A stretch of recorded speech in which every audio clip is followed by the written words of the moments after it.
لله صلاة والسلام على رسول الله صلی الله علیه وسلم. ګرانو محترم ورونو، موضوع چې خبرې به وکړو هغه د بدعت. نوم به هم ډېر اورېدلی خو ډېر خلک به دې خبر هم نه چې بدعت څه ته وایي.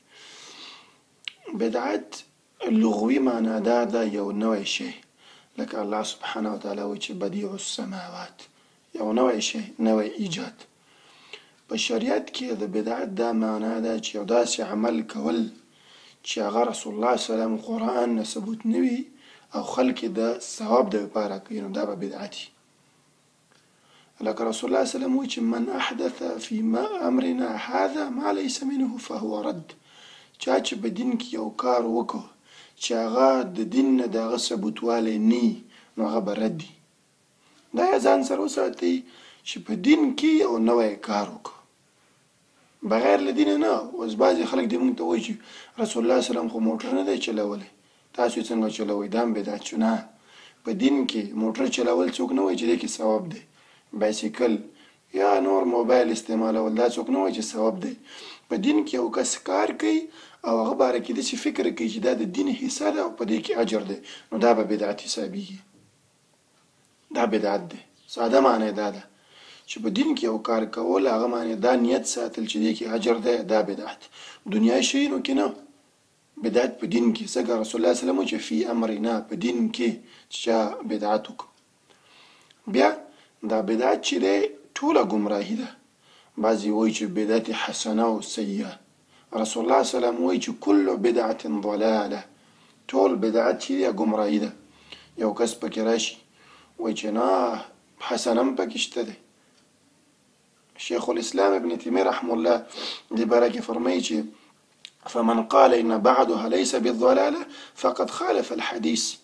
کوم کس چې وایي چې بعضې بدعت صحیح دي، دې حدیث په خلاف کړی، ځکه رسول الله صلی الله علیه وسلم وایي چې کل بدعت ضلاله.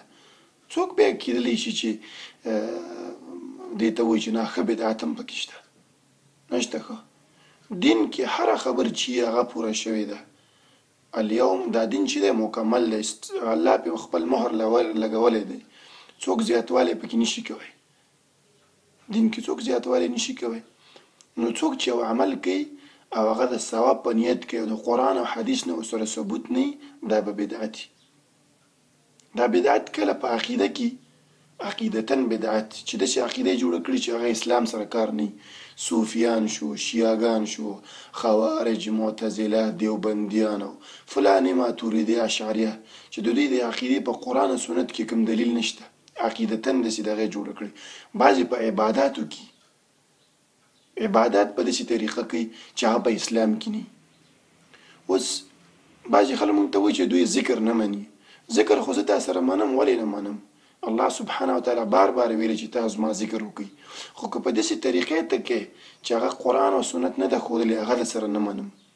ځکه العبادة توقیفیه، عبادت کې توقیف دی. مطلب چې یو عمل که ته کوې نو هغه باندې به ته حدیث راوړې. زه به درته حدیث نه راوړم چې دې کې منع کوم ځای کې راغلی ده، نه، ته به په دلیل راوړې چې دا کار رسول الله صلی الله علیه وسلم کړی دی. مثال سهار 4 رکعاته فرض، دغه دي 2 سنت او 2 فرض، 4 رکعاته شول. یو کس وایي چې زه 10 رکعاته کوم، 10 رکعاته کوم.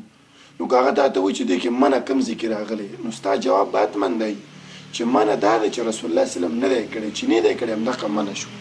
نو هر عمل چې موږ ذکر کوو، خو ذکر خو ښه کار دی، خو صوفیان ناجک شي وایي چې هو ها دا ذکرونه شروع کړي، دا کوم ځای کې ذکر دی؟ الله الله، دا کوم ځای کې قرآن او سنت کې راغلی؟ نه دی راغلی. داسې عبادت ښه کول ښه کار دی، خو داسې یو ورځ ورته منتخب کول چې هغه اسلام نه یې ښودلي، دا به بدعت وي. اوس خیرات ښه دی. رسول الله صلی الله علیه وسلم وایي چې اذا مات الانسان انقطع عنه عمله. انسان مړ شي ټول عمل ختم شي، خو هغه بسې صدقات خیرات خپل اولاد کې څه دي. خو ته چې په اوله ورځ باندې حلوا کې، په 3 ورځ باندې خیرات کې، په 8مه ورځ باندې اوس پیودا کې، بیا په 8مه ورځ جمعګي کې دی 40 شو، دی تلین شو، کوم ځای کې قرآن او سنت کې دا راغلي؟ په 3مه کې ولې په 2مه نه کې، په 5مه ولې نه کې، په 6مه ولې نه کې؟ کوم ځای کې راغلي چې ته ورته وخت وټاکه؟ یو د عبادت طریقه بدلول، لکه ذکر دی الله اکبر، دا وایي چې الله، بل ځان نه ورته یو وخت ټاکل. جمعه شوه، جمعې په ورځ به زه خیرات کوم ځکه زما پلار یکشنبې بله یکشنبه مړ شوی، مطلب جمعې په ورځ. دا جمعه کوم ځای راغلی؟ خیرات وکړه هره ورځ چې کوې، دې کې منع نشته. یا قرآن وایي، بعضې خلک دي د هرې جمعې په شپه باندې تبارک الذي، کوم حدیث کې راغلي چې ته صرف تبارک الذي وایي؟ وایي ټول قرآن وایي، تبارک الذي هره شپه وایي، ځکه د قبر عذاب نه به سړی بچ کېږي. خو چې ته ورته یوه ورځ خاصه کړي چې قرآن او سورت نه یې ښودلي، بدعت دی، بدعت دی. همداسې ډېرې ورځ دي خلک پکې روژې نیسي چې قرآن او سنت نه دي ښودلي، روژه همداسې نیسي، ویې نیسه. خو چې ته وایې چې په یوه ورځ یې زه نیسم، هغه کې ثواب ډېر دی، نشته، هیڅ پکې ثواب نشته چې قرآن او سنت هغه وخت نه یې ښودلی. نه به عبادت ته د ځان نه وخت دی او نه به طریقه بدلی. ما مخکې ویلې چې ذکر وکړه ښې طریقې سره چې اسلام کومه چې ښودلی، روژې ونیسه، زکاتونه ورکړه، خیراتونه وکړه، خو ځان نه ورته وخت مه ټاکه. نو ټول بدعت چې دا ګمراهي ده.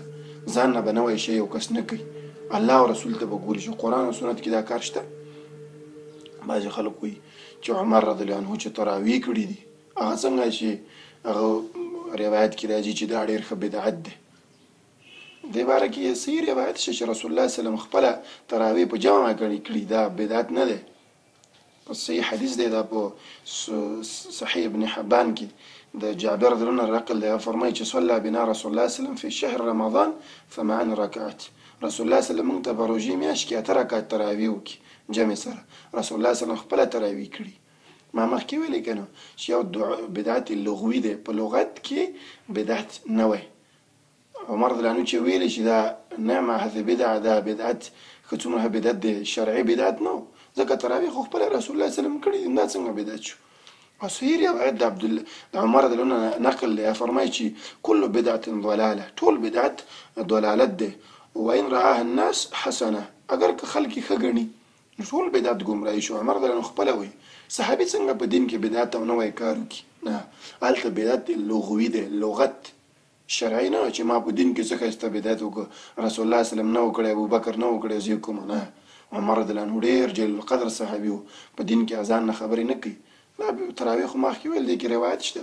جابر رضی الله عنه یو بل روایت دی، هغه فرمایي چې ما ابی بن کعب رسول الله صلی الله علیه وسلم ته راغی او ما ورته ویلي چې ما په روژې میاشت کې یو کار وکړه، څه و د کور زنانه چې ویل ما ته ویلي چې ته مخکې شه امام شه، موږ به تا پسې لمونځ وکړو.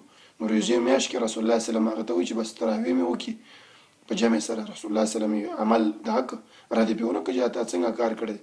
همداسې نور روایتونه شته په بلوغ المرام کې چې رسول الله صلی الله علیه وسلم تراویح کړي په جمع. دا بدعت نه دی.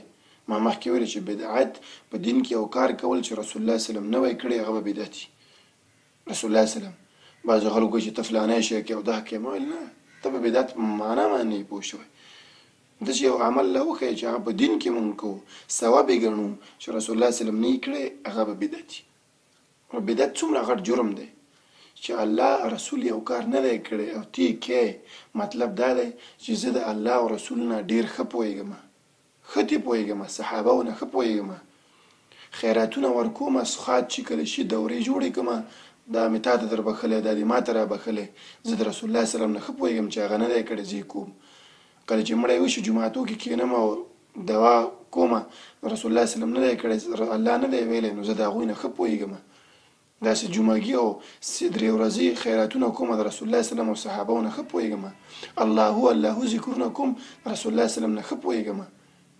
قبرونه مې چې جوړوم، بس غټ غټ منزلونه دې جوړوم، قبر نه یې سم ته وایي چې 2 منزله بلډینګ دی، رسول الله صلی الله علیه وسلم نه دی کړی، تی کې مطلب ته ښه پوهېږي.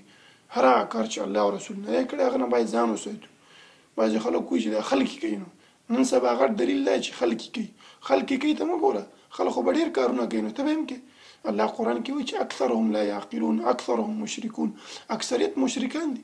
که په اکثریت پسې خلک لاړ، موږ باید کرسچن شو، ځکه په دنیا کې کرسچن عیسایان ډېر دي، خو نه، اکثریت ته اعتبار نشته. رسول الله صلی الله علیه وسلم وایي چې ستفترق امتي على 70 فرقه، زما امت کې به 3 فرقې، کوم به جنت ته ځي. دی ونه ویلې چې ورګه شافیان به یا مالکیان یا به فلانی، نه، وایي ما انا علیه واصحابي، زما او صحابه چې په چی عمل کوي، قرآن او سنت والا.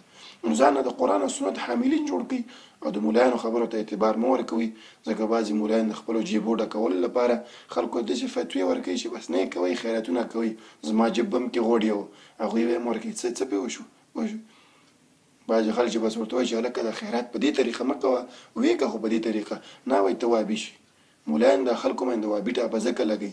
مثال چې اوس ما مولا یو څنګ کې کاروبار خلاص کړی که نه زه راشم څنګ کې ورسره خپل دوکان خلاص کړم زما شی م ارزانه یو چا خبره مفت م خلکو ته ورکوم او ښه شی مي ما ته دا مولا به وایي چې هلکه دا ظالم راغلی مال یې مانه ښه دی او خلکو ته شی ورکوي راځه دا بدنام که څه که دا فلانې شوی داسې شوی.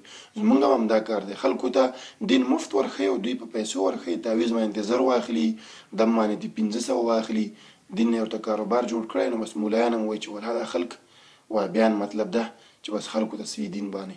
رسول الله سلم په وخت کې به صحابه ورته رسول الله سلم ته صوابي ویلې صوابي نن سبا وابي. صوابي مطلب چې دین یې بدل کړی کوم دین هم بدل کړی دی خرافات هم بدل کړي کوم چې زمونږ چا خبره بې دلیله خبرې وي او قرآن او سنت پسې راغلي نو دې خبرو پسې مه ګرځئ صفات دین زده کړئ هغه الله او د رسول خبرې دي او تهمتونو نه ځان وساتئ ځکه بعضې خلک مونږ پسې چې ایله تهمتونه کوي چې دا فلانی دی او پنځمې خور پسې نکاح جواز لیکي او فلانی ورکوي ایله دروغ او رښتیا پیسې ورته د سعودي عرب نه راځي. مونږ بار بار دا خبره کوو که پیسې راتللی خو ډېر به ښه کار وو مونږ به بلا پکې خوشحاله وو. پیسې هم راځي او دین هم دی خو نشته وایي هم خرما هم ثواب. امید لرم چې په دې خبرو عمل وکړئ او بدعت نه ځان وساتئ ځکه د ګناه کبیره د شرک نه بعد بدترینه ګناه دا بدعت دی او هر بدعت چې جهنم ته انسان کوي په دین کې به داسې کار نه کوي چې الله او رسول نه کړي. السلام علیکم ورحمة الله.